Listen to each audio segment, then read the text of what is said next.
안녕하세요. 우주책방마님입니다. 오늘 제가 소개해드릴 책은 보도 셰퍼의 돈이라는 책입니다.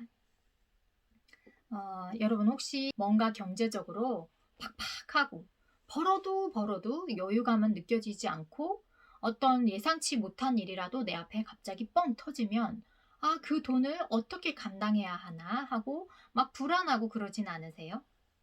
여기에 빚더미에 올라앉은 슐덴베르크라는 분이 계십니다. 오랜만에 독일 이름이 나오네요. 신선합니다.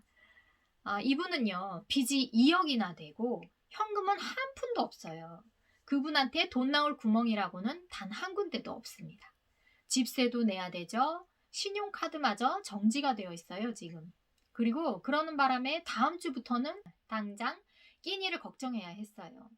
전화국에서는 일주일 안에 밀린 전화 요금을 내지 않으면 그냥 전화를 끊어버리겠다고 하고, 전기회사에서도 최후의 통첩이 날아와 있던 상황이었어요.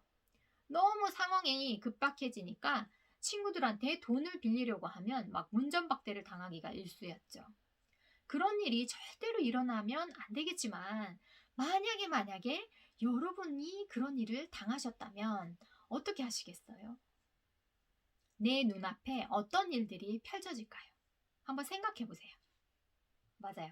지금 당장 수입이 뚝 끊긴 상태에서 전화비, 전기세, 월세, 대출금, 그리고 다른 기타, 겨울이니까 추우니까 난방비, 관리비, 막 세금이 끝도 없이 매달 쏟아져 나오기 바쁘죠.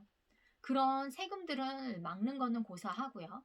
당장 먹고 잘 생활비조차 없어서 눈앞이 하얘지실 거예요.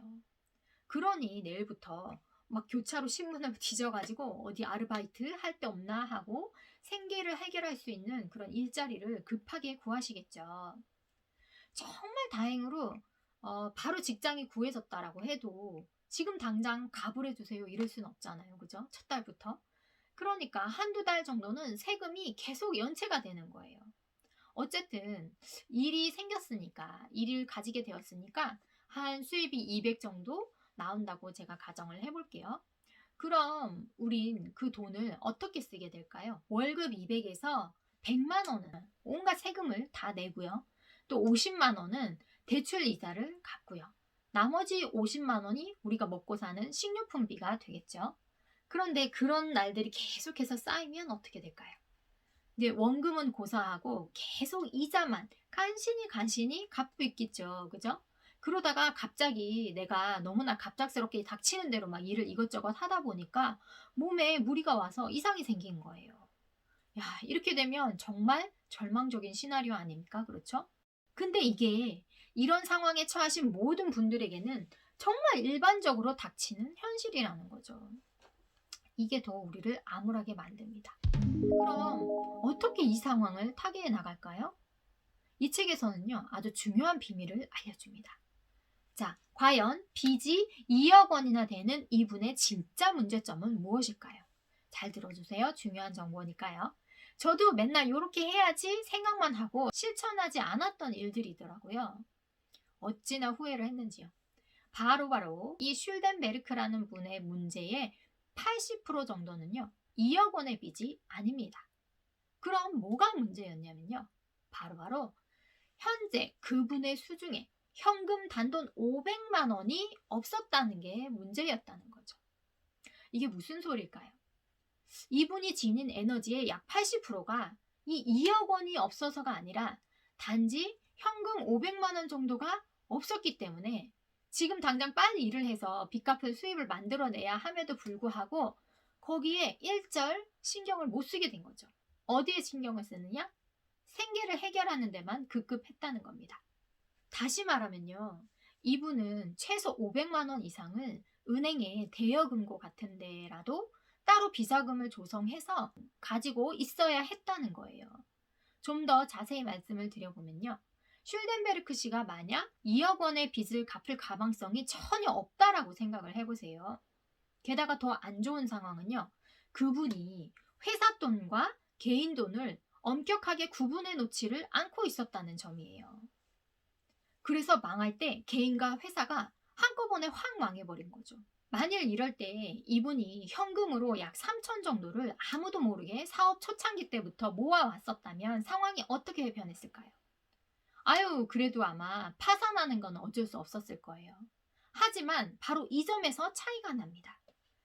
그 3천만 원으로요. 그분은 약 반년에서 6개월 정도에서 1년 정도는 기본적인 생활을 유지하면서, 그러면서도 진짜 급한 꼭 필요한 고지서들까지도 막을 수 있다는 거죠. 이 돈으로. 이 돈으로 그 벌린 시간을 통해서 얼른 자신을 조금 추스린 다음에 새로운 아이디어를 빨리 모아서 다른 일을 시작할 수 있는 시간을 벌 수 있다라는 게 핵심입니다.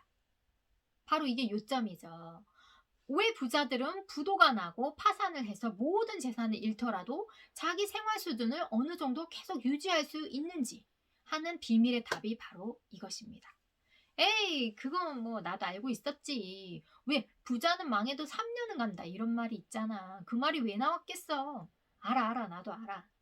이러시는 분 많으시죠. 그런데 막상 사업을 해보시면 아시겠지만 이거 정말 쉽지 않습니다. 왜냐면요. 사업을 해서 돈이 벌리잖아요. 그러면 거기서 이득이 나면 이 생활비를 제외한 모든 돈들이 다음번 재료에 더 투자가 되든지 아니면 더 많은 새로운 기계를 사들여 놓기 위해서 전부 다 오롯이 회사 미천으로 몽땅 재투자가 되어버리거든요. 이거 경험해 보셨나요? 돈이 벌리면 벌릴수록요. 사업이 커져가야 하니까 계속 다 밀어넣게 돼요. 마치 처음엔요. 막 밑 빠진 독에 물 붓기식으로 어마어마하게 들어갑니다. 아무리 들이부어도 티가 나질 않아요. 어느 정도 진짜 임계점에 딱 이를 때까지는 정말 티도 안 나요. 그런데 이 시기에 몽땅 다 투자를 하지 않고 따로 뚝 떼어서 돈을 모은다? 이게 사람 욕심이라는 게 여기서 나옵니다. 그 비상금이 잘 모아지지가 않아요. 왜냐하면 비상금을 쓸 일은 나중 일이잖아요. 그러니까 지금 당장 와닿지가 않는 거예요.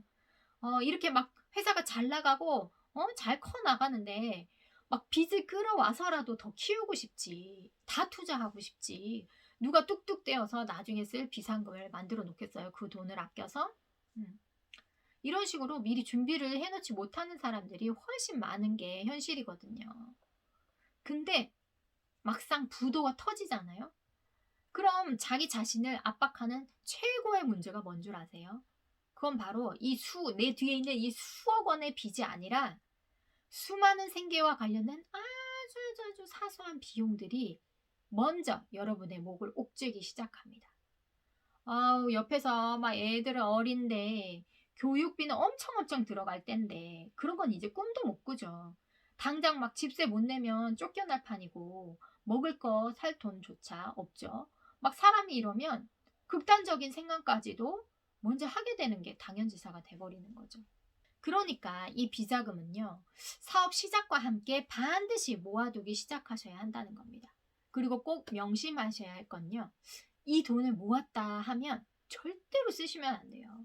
이 돈은요, 부도나 파산이 났을 때만 사용한다라고 딱 못 박아 두시고, 평소에는 아예 이 돈은 없는 돈이다. 존재조차 하지 않는 돈이다. 하고 딱 여기고 계시라는 거죠. 그러면 이 돈은 여러분이 어떤 새 일을 시작해야만 할 때 아주 잠깐이지만 진짜 여러분의 숨통을 이렇게 트여주는 역할을 할 거고요.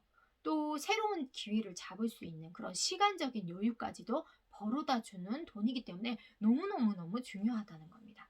이 3천만 원은 또 여러분이 심리적으로도 굉장한 안정감과 자신감을 얻을 수 있는 돈이에요. 이 책이 쓰여진 지가 조금 오래된 책이니까 지금은 한 이 3천만 원이 한 5천만 원 정도로 올라갔겠죠. 그죠? 뭐 5천은 아니더라도 이 3천 정도만 있어도 엄청 마음에 조금 든든하지 않을까요? 아, 내가 지금 당장 딱 모든 게 다 숲으로 돌아가도 내가 잠시 먹고 살 돈은 있어. 잠깐 정신 차릴 돈은 있어. 라고 그게 얼마나 안도감을 주는지 몰라요, 마음에. 이 돈은요, 여러분의 건강과 그리고 자산, 그리고 여러분의 가족을 위해서도 반드시 준비해야 되는 일종의 전략입니다. 그리고 또 중요한 원칙이 하나 나오는데요. 바로 50대 50 원칙입니다. 이 말은 또 무슨 뜻이냐? 돈이 생겼을 때는 절대로 빚 갚는 데다가 50% 이상을 쓰지 말라는 말입니다. 예를 들어서 여러분이 200만 원을 벌어서 100만 원을 생계비로 쓰고 나머지 100의 여유가 생긴다면 이 가운데 절반인 50만 원만 빚을 갚는 데 쓰고 나머지 50은 반드시 저축을 해야 된다는 겁니다. 그래서 50대 50 법칙인데요. 반만 빚 갚는 데 쓰고 반은 저축해라. 와, 빚 갚는데 나 지금 빚 갚고 있는데 저축을 하라고? 그게 말이 돼? 싶으시잖아요. 그런데 물론 아무도 모르게 하셔야 된대요.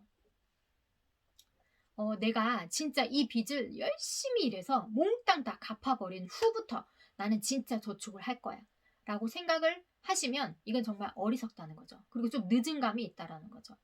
언제 벌어서 갚겠어요? 이게 몇 억인데 단기간에 갚을 수는 없을 거 아니에요. 그죠?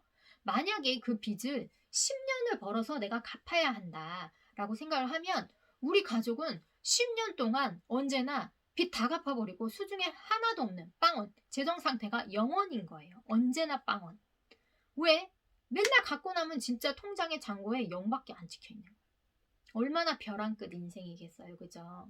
그럼 애가 갑자기 아프거나 자신의 신변에 뭔가 문제가 생기면 그날로 끝인 거예요. 그러니까 빚이 0원이 될 때까지 기다리지 말라는 거예요. 지금 당장 당신이 버는 돈에서 바로바로 조금씩 떼어서 그냥 바로 저축을 시작하라는 거죠. 여러분이 얼마의 빚이 있는지는 중요하지 않대요. 단지 빚 갚는 시간은 조금 2배로 길어질 수 있어요. 왜냐하면 100%씩 다 갚아버리면 되는데 50%만 갖고 50은 저축해야 되니까 그 기간이 2배로 늘어나겠죠. 하지만 신기한 건요. 이 50%를 딱 저축해 놓잖아요. 그럼 사람이 신기하게도 이 저축액이 늘어나는 걸 보면서 더 많이 벌려고 하는 욕심이 생기게 된대요. 왜냐하면 정말 싹 다 빚으로 줘버리고 통장에 맨날 잔고가 0으로 찍힌 것만 보다 보면 하나도 일할 의욕이 안 생기는 거예요. 정말 일하는 게 재미없고 내가 살아서 뭐하나 이런 생각이 드는데 이 50%의 저축이 자꾸자꾸 쌓이는 걸 보게 되면 사람이 의욕적으로 일을 하게 된다는 거죠. 실제로 이렇게 50%씩 저금한 사람이 빚도 훨씬 더 빨리 갚더라는 거죠. 또 이런 경우는 어떨까요? 빚을 갚는다고 닥치는 대로 일을 하다가 몸도 안 좋아져, 우울증이 와, 불면증도 생겨.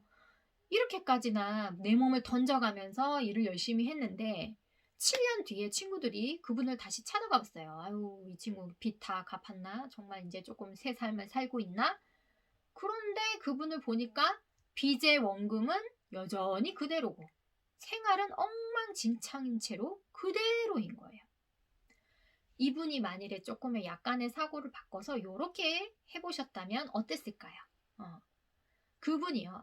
만일에 파산 신청을 하고 3년 뒤에 3천만 원을 상환금으로 내놓았다면 똑같이 7년 뒤엔 아마도 빚을 전부 다 청산하는 건 물론이고요. 게다가 저축액도 3천만 원 정도는 충분히 되었을 거라는 거죠. 왜냐? 빚을 갚을 돈을 벌면서도 계속 저축을 했으니까 이미 3천도 있어. 그리고 이제 다 갚아버린 후에 다달이 빚 갚는 데 나갔어야 할 그 200이 정말 차곡차곡 만일에 다 모았다면 7년 뒤에는 다소 조금 과장이긴 하지만 뭐 1억 5천 정도까지의 목돈도 모을 수 있었을 거라는 거죠. 하지만 왜 자신의 명예를 되게 중시해서 파산 신청 끝까지 안 하고 내가 끝까지 갚아보리라 하고 하신 분들 있죠. 그런 분들은 오히려 빚은 빚대로 뭐 몇 억이 그대로 남아있고 신용은 신용대로 완전히 잃어버리는 경우가 오히려 더 많다고 합니다. 성공은요. 실패했을 때 이 실패를 누가 더 잘 관리하느냐에 따라 그 성패가 달려있다고 합니다. 빚이 문제가 아니라 이 빚을 바라보는 우리의 시각, 우리의 자세가 중요하다는 거죠. 그럼 이제 빚을 빨리 갚는 것도 중요하지만 부자가 되려면 많이 벌어들여야 하잖아요. 그 수입은 어떻게 해서 늘리느냐? 이 일하는 태도에 관해서도 이야기하고 있어요. 이건 사회 초년생 분들이시라면 아주 작은 팁을 얻으실 수 있을 거예요. 성공하려면 이렇게 일해봐라 라는 조언입니다. 첫 번째는요. 오직 당신만이 당신의 월급을 올릴 수 있다입니다. 여러분, 남이 당신의 수입을 결정하는 권한을 가지고 있다? 그건 말이죠. 내 삶의 모든 결정권을 다른 사람이 가지고 있다는 말이잖아요. 예를 들면 지금 직장의 사장님이세요. 사장님의 결정에 따라서 내 밥줄이 왔다 갔다 한다는 거죠. 하지만 내 삶의 권한을 내가 직접 가지면서 내 월급도 올릴 수 있는 방법은 오로지 나밖에 할 수 없다라는 거죠. 내가 어떻게 함으로써 나 자신을 멋지게 디자인함으로써 월급을 끌어올릴 수밖에 없다는 거예요. 그 모든 책임은 누구에게 있다? 오로지 나에게 있다라는 것을 확실히 깨달아야 한다는 겁니다. 나 혼자 결정하는 거죠. 내 몸값은.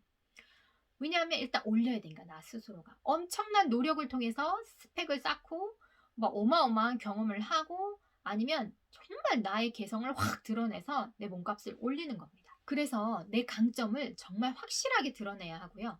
내가 이 회사에 어떤 이익을 가져다 줄 수 있는 사람인지 그리고 나는 왜 이 회사에서 없어서는 안 될 존재인지를 엄청나게 확실하게 어필을 하는 거죠. 그럼 어느 순간 사장님이 내 목줄을 이렇게 막 좌지우지 하는 게 아니라 내가 어느 회사에 갈까 이렇게 선택하는 경지에까지 오르게 되는 거예요. 두 번째는요. 권리에 너무 집착하지 마라입니다. 먼저 의무를 다해라입니다. 보통 초보분이 회사에 들어가서 하는 큰 실수는요. 자기 권리에 대해서 먼저 지나치게 집착하는 분들이에요. 이건 본인에게 전혀 득이 되지가 않죠. 오히려 사장님 눈에 제일 먼저 눈밖에 나는 지름길이 되는 거죠. 이걸 따지기 이전에 아직은 우리가 이 회사에 들어온 지 얼마 되지도 않았고 아직 일도 제대로 배우지 않았잖아요. 그러니까 먼저 자신이 회사를 위해서 무엇을 해야 할지를 빨리빨리 우선적으로 생각을 해보는 게 우선이라는 거죠. 그건 일단 누구를 위해서도 아니고 본인, 자기 자신을 위해서입니다. 사장님을 위해서가 아니에요. 먼저 일을 배워서 내 발전을 이루는 게 그게 더 큰 일이에요. 빨리 자기 발전을 일어나야 내가 어느 정도 힘이 있는 능력이 막 쌓여있는 때가 왔을 때 아주 중요한 화끈한 협상도 사장님하고 가능하게 되는 거죠.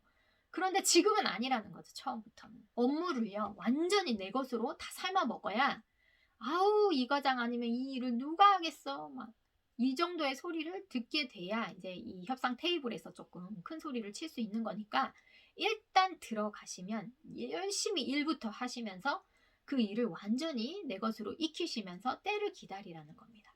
세 번째는요. 8시간의 대가를 받으면 10시간을 일하라는 겁니다. 이건 노동 착취 당하라는 말은 절대 아니라는 거 아시죠? 오해하지 마시고요. 항상 다른 사람이 깜짝 놀랄 정도로 그 기대 이상의 일을 하라는 겁니다.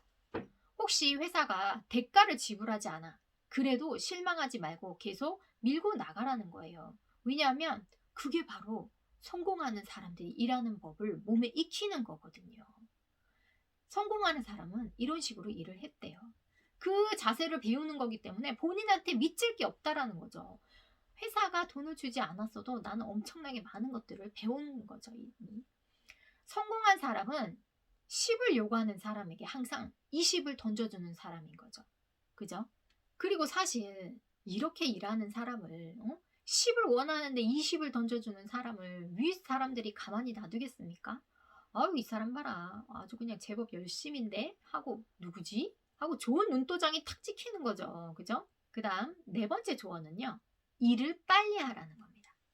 되도록 시계를 맞춰놓고 회사에서 요구하는 것보다 항상 이르게 그 일을 얼른 마무리 지어놓고 사람들이 당신의 속도에 깜짝 놀라게 하라는 겁니다. 어떤 일을 굉장히 빨리 하다 보면 실수도 많아지게 돼 있어요. 하지만 이 실수를 두려워하시면 안 돼요. 이 실수가 오히려 정말 중요한 경험을 낳게 하고요. 그 경험은 다음번에 내가 올바른 결정을 내릴 때 엄청 빨리, 더 빠르게 정확한 결정을 내릴 수 있게끔 해주는 최고의 자양분이 되는 것이 바로 이 실패입니다. 정말 중요해요. 이 실수할까봐 너무 두려워하는 사람들 있죠. 그런 사람들은 조금 큰 일을 하기가 힘들어요. 문제는 완벽함이 아니에요. 너무 완벽하려고 애쓰지 마세요. 중요한 건 완벽함이 아니라 특이함입니다. 특이함. 실수를 두려워하지 말고 아주 새로운 걸 만들어내는 것. 그걸 도전 정신을 갖고 막 부딪혀 보는 것. 그게 중요하다는 거죠. 미국의 어떤 CEO분은요. 이런 말을 했대요. 내 회사에서 승진을 하고 싶은 사람은 지금 하는 실수의 횟수를 2배로 늘려라. 와, 실수하는 횟수를 2배로 늘려라. 이게 무슨 말인가요? 저도 요리를 해보면요. 한 3-4번 막 실패하는 요리가 있어요. 그런데 오히려요. 이리저리 실패하면서 이걸 적게 넣으니까 재료가 이렇게 돼버리고 이걸 많이 넣으니까 재료가 이렇게 돼버리는구나. 이걸 확실히 알게 되는 거죠. 그리고 최상의 비율을 알게 되었을 때 그때 제일 좋은 점이 뭔 줄 아세요? 미리 어떻게 실패하는지 저는 다 알아요. 그죠? 그러니까 그 실패할 경우를 정말 아주 소상하게 그 초짜분들에게 미리 알려드릴 수 있게 되는 거예요. 단번에 성공하신 분들은요. 다른 분들이 왜 실패를 하는지, 왜 저렇게 처참하게 실패를 하게 되는지 원인과 결과를 말씀드릴 수가 없어요. 자기가 실패를 해본 적이 없으니까. 근데 저는 온갖 경우의 실패를 다 경우의 수를 아니까 다각도로 설명이 가능한 거예요. 그러니까 제 글을 읽으시는 분들이 더 좋아하셨어요. 본인이 왜 실패하는지 그 원인을 알게 됐다고 막 감사해 하셨죠. 실패는요, 성공의 어머니가 맞습니다. 성공하는 일태도 5번째는요, 의미 없는 일은 없다라는 자세입니다. 일을 할 때요, 마치 CEO가 내 등 뒤에서 나의 일하는 모습을 쳐다보고 있는 것처럼 일하라입니다. 항상 자기 능력의 100%를 보여주려고 그렇게 모든 일을 독특하게, 남들과 다르게, 눈에 띄게 이렇게 일을 하라는 거죠.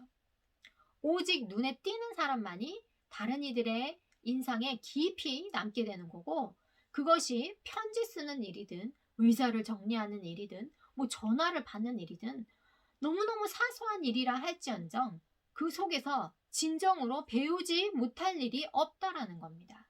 정말 모든 일을 진심을 담아 열심히 의미 있게 일하라는 거예요.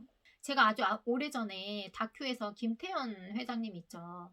그 유명한 he can do it, she can do it, why not me? 이걸 막 외치시는 아주 키도 별로 안 크신데 막 어찌나 그 작은 체구에서도 목소리가 막 쩌렁쩌렁 하신지요. 그분은요. 비서를 뽑으실 때도 뭐 다른 건 하나도 안 보셨다고 해요. 아무리 많은 사람들이 전화를 하고 사무실을 방문해서 꼬치꼬치 막 질문을 하고 해도 끝까지 미소를 잃지 않을 수 있는 그런 사람을 뽑았다는 거예요.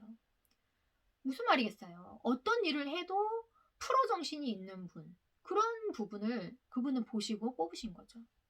그러니까 아주 자신한테 작은 일이 맡겨져도 진심을 다해서 능력을 100% 실어서 일을 한다면 정말 성공의 기회를 잡을 확률이 그만큼 커지게 된다는 겁니다.